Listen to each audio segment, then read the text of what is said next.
దేశ రహస్యాలను ఇతర దేశాల వ్యవహారాల్లో జోక్యం చేసుకున్న సందర్భాల్లో కీలక రహస్యాలను కాపాడేందుకు రష్యా, అమెరికా క్లాండస్టిన్ ఫోర్స్ను అంటే రహస్య ఒప్పందాలను ఏర్పాటు చేస్తాయి. కనుసైగ చేయగానే టార్గెట్ను మట్టుబెట్టడం క్లాండస్టిన్ ఫోర్స్ చేసే పని.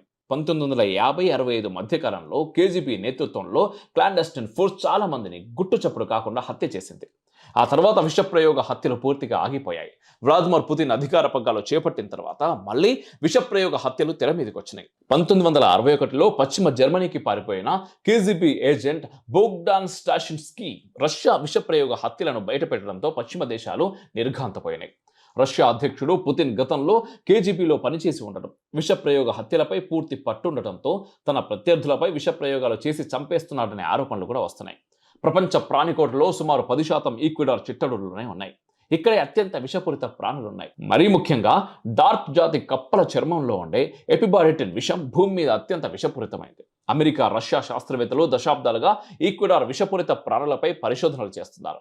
కొన్ని పరిశోధనలు ఔషధ ప్రయోగాల కోసమైతే, మరికొన్ని గూఢచార విభాగాల కోసం అవసరమయ్యే విష రసాయనాలు తయారు చేసేందుకు.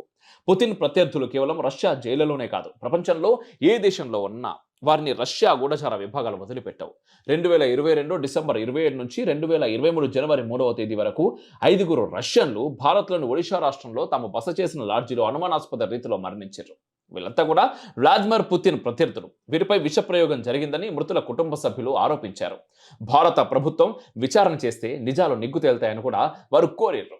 అయితే దౌత్యపరమైన సమస్యల కారణంగా భారత ప్రభుత్వం రష్యన్ల మరణాలపై ఎటువంటి విచారణ చేయలేదు. మొత్తంగా పుతిన్ రాజకీయ ప్రత్యర్థి అలెక్సీ నావల్నీ మరణం మరోసారి లాల్ బహదూర్ శాస్త్రి మరణంపై చర్చను లేవదీసింది.